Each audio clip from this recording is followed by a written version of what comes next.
আমাদের প্রাক্তন কাউন্সিলর কালোদাকে আমি আসার জন্য অনুরোধ করছি।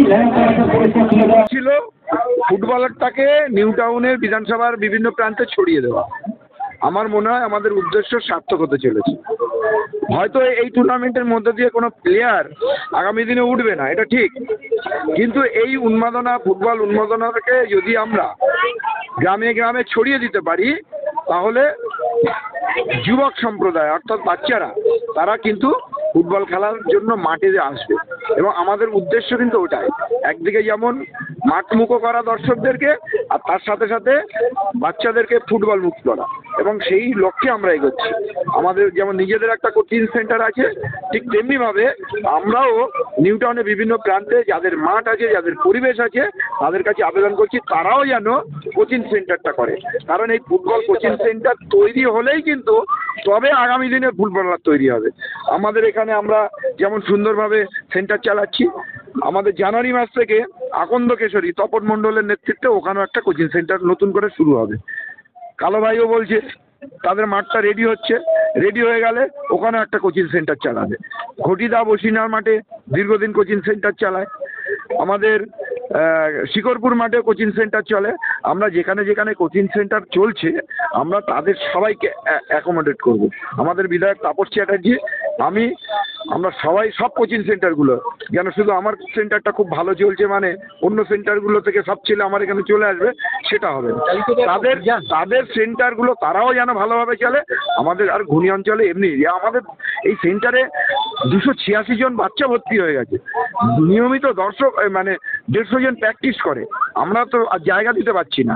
এবারে এরপরে এই জানুয়ারি মাস থেকে যখন এই বাচ্চাদের পরীক্ষা শেষ হয়ে যাবে, এরপরে যে অ্যাডমিশনটা হবে আমরা কিন্তু আর নিতে পারবো না।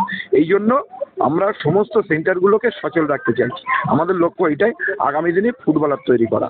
আর আমরা এই লক্ষ্যে যে টুর্নামেন্টটা চালিয়েছি, এই টুর্নামেন্টকে সফল করার জন্য সকলকে অনুরোধ করব।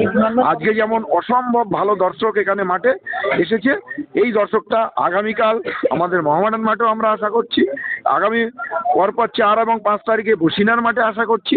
সেমিফাইনাল দুটো হবে আমাদের নবাবপুর স্পোর্টস অ্যাসোসিয়েশনের মাঠে, সেখানেও আমরা দর্শকদেরকে আশা করছি। এবং সবশেষে মেগা ফাইনাল, সেই ফাইনালটা কিন্তু হবে AIFF অর্থাৎ রাম মন্দিরের পাশে যে ফুটবল স্টেডিয়াম, ওই মাঠে, ওখানেও আমরা আপনাদের মাধ্যমে সমস্ত দর্শকদের কাছে আশা করছি আপনারা আসবেন, খেলা দেখবেন এবং ফুটবলারদেরকে উৎসাহিত করবেন, এবং নতুন ফুটবলার যারা তৈরি করবে তাদেরকে উৎসাহিত করবে। ধন্যবাদ সবাইকে।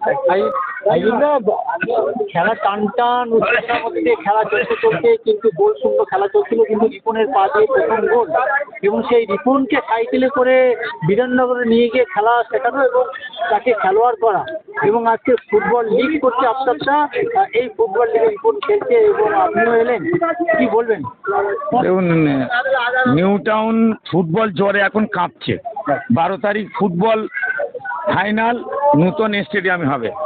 পবিত্র আমাদের মগরিবের আজান শুরু হয়েছে।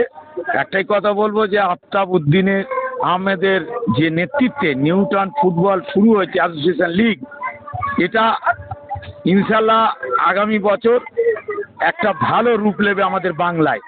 এটা প্রচার যেভাবে আমরা করার একটা চেষ্টা করছি আফতাব উদ্দিনের নেতৃত্বে, সেটা ছড়িয়ে পড়বে। আর ক্যাম্পের বিষয়ে বলেছে আমাদের মোহনবাগানের অমিত সিংহ রায়, যাকে চন্টক বলি, ও অলরেডি আমাদের সঙ্গে কথা হয়েছে।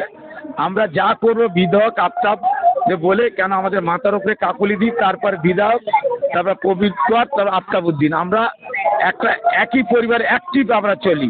তাই সবাই সুস্থ থাকবেন, ভালো থাকবেন। এটাকে প্রচারের মাধ্যমে আমি মিডিয়া গণতন্ত্র চেষ্টা করবো। রিপন তো দেখুন, ও আমার তৈরি করার ছেলে, ও তো ভালো খেলবেই। তাই সবাই সুস্থ থাকবেন, ভালো থাকবেন। আর এটাকে প্রচার বাড়ান, মিডিয়া গণতন্ত্র চতুর্থ তো মিডিয়াকে বলে একটু প্রচার করুন যে এরকম একটা নিউ টাউন ফুটবল লিগ চলছে। সবাই সুস্থ থাকবেন, ভালো থাকবেন। আসসালামু আলাইকুম।